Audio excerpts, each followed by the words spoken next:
how are they going to find you offline? How are you working with identifying and promoting referral networks, local neighbourhood, know-how and word of mouth? How are you showing up on paper as well? Have you got really cool marketing collateral that your team are trained and confident with presenting at really appropriate, respectful opportunities? Welcome to the Private Practice Made Perfect podcast with me, Kathy Love. I'm a business coach who helps allied health professionals run powerful and profitable businesses in the disability sector. Join me for cutting-edge interviews with leaders in the allied health and business fields, along with plenty of practical content that you can use to make your business practice perfect. Hello listeners, it's Kathy Love here, and I'm going to share my thoughts on a topic that might seem a little bit scary for this time of the year. And this is the topic about prepping for launch in 2019. So it might feel as though that is 100 and something days away, but guess what? We all know how busy this time of the year gets, and perhaps time flies for some reason more in these last months of the year than at any other point. I have no idea what that is about, but I do know it's super easy to miss the whole opportunity of doing really interesting, deep diving, strategic business plan for the year ahead, business planning for the year ahead.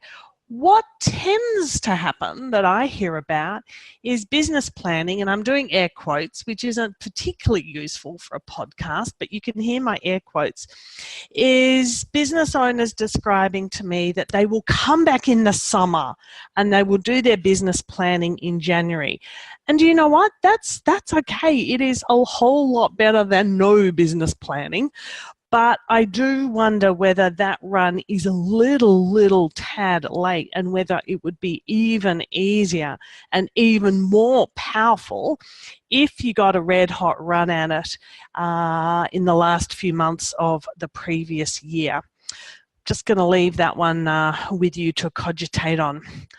Part of why it's good to do it at the end of the previous year is it gives you real life energy, real life information about what went really well that year. So your hits and your misses, as I sometimes like to describe it. What was a hit? Why was it so amazing? What did you do so well? Why did you do so well? What were those highlights? And then the misses. Well, we kind of wanted to do that and it didn't go well and no one turned up and we had more team changeover than we anticipated. Business is the wonderful, adventurous roller coaster that we all know that it is. But to actually allocate some time to look in the rearview mirror and inform that reflection forward and holding on to the good stuff and leveraging that in the coming year, super powerful in my opinion and experience. It's really cool to look back at your team, who's with you, who's new, who has stayed out the adventure, the services that you're offering, what's been popular, what's been profitable. What about your prices? Is there something that needs review in there?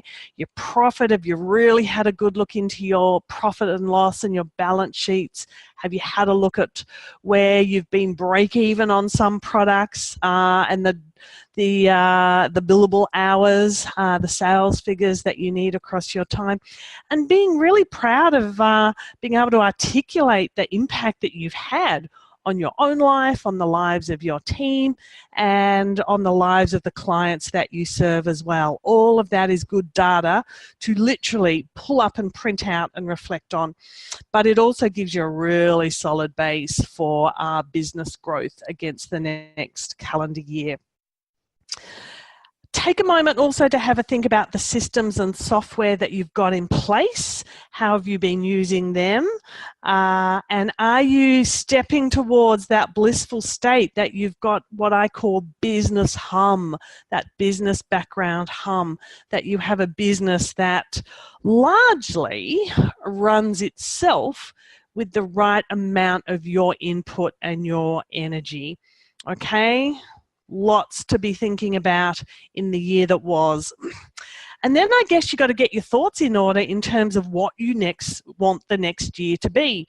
And a lot of my clients they have heard this question before, and the question is, what do you want your business to look like in December 2019? If you're listening to this out of 2019, it's fine. You just swap in the year. And that is the question about what will be happening under your business roof pretty much in 12, 15 months' time. Where will you be? Will you be bricks and mortar? Will you be mobile? What will your service delivery model look like? What will your products and pricing be? How do you know that they're going to be awesome? What measures and planning and number crunching do you need to know about all of that good stuff? Who's under the roof? Who's on your team? Are you going to have the same team? Are you growing? Are you going to have new team? Who is it that you need to be bringing into the team? And perhaps differently importantly, who do you need to be keeping in the team? And what do you as the business boss have to do to keep that retention in place as well? Think about your promoting and your marketing. How are you going to show up in your neighborhood? With the advent of telehealth, you've got to show up nationally nowadays, and that's really cool to think about as well. But how are you going to show up online? What's your website going to look like? What is your social media profile and posts going to look like? What are you as a manager and business owner going to look like on LinkedIn? Are you toying with the idea of blogging or newsletters? I'm going to be podcasting about podcasting reasonably soon. That could capture your imagination as well. So who is it that you're serving? Who are your customers? What are their worries? What solutions and beautiful outcomes do you bring to their lives? And how are they going to find you online? How are they going to find you offline? How are you working with identifying and promoting referral networks, local neighborhood know-how and word of mouth? How are you showing up on paper as well? Have you got really cool marketing collateral that your team are trained and confident with presenting at really appropriate, respectful opportunities? And then we know business is a numbers game. So based on your 2018 success, what's 2018 going to look like in the number department? And we know it spans across the financial year, okay? So what are your growth? What are you going for? 10, 15, 20, 30, 40% growth? I've got my arms right out wide when I say that. What is success going to look like? What is growth going to look like? Are you needing to throw a little bit of love at your budget so that you actually know what your targets need to be in order to reach that big, hairy, audacious goal of revenue and profit targets right out across the end of 2019? Is in fact your goal to actually get your head under the hood of those numbers and finances in the first place? That's a mighty fine goal. If you're not there yet, you are not alone.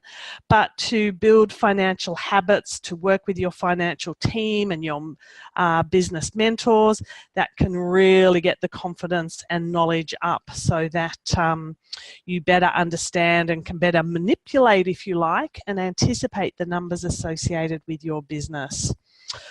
Right, so quite a conversation. I'm going to pull some summary points for you. Use the next couple of months to book some time with yourself to reflect on 2018, the year that was. Highlights, lowlights, what you did that worked, what you can do to improve. So you've got really good information to roll forward a really, really bright and bold business plan for 2019. Ask yourself the question, what do I want my business to look like by the end of 2019? Who are my people? Who do I retain? Who do I recruit? How do I develop the amazing talent that I have? What are my products and services? What are they priced? What does our service delivery model look like? How are we promoting ourselves? How are we showing up online, offline? How are we building referral networks and really vibrant memories of who we are, what we do, why we do it?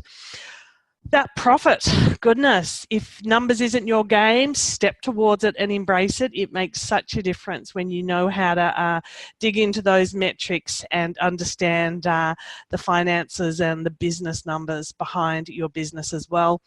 I need to add in there about processes, SOPs. Many people listening are in the process of preparing for audit, and SOPs are all thing front of mind at the moment. Alrighty, I hope that has been interesting and thought-provoking for you. I'm going to give you a moment to pull out 3 takeaways. Write them down if you are able to. Otherwise, pull out 3 kind of, need to get into that type thoughts. And I will jump out of your ears right now, and I'll leave this energy behind for you to get going on your 2019 planning. You guys know where I am. You can jump into my calendar and phone me up for a chat as and when you think I can help you build up the awesome in your businesses. Have a good one. Thank you for joining me on the Private Practice Made Perfect podcast. Are your policies and procedures in order for your business, or could you do with a little bit of help? I invite you to download my Private Practice Policy and Procedure Framework, an evolving kit of resources to help you get your policy and procedure house in order. You can access the framework free of charge by visiting privatepracticemadeperfect.com.au. The Private Practice Made Perfect podcast is brought to you by the Experts on Air Podcast Network.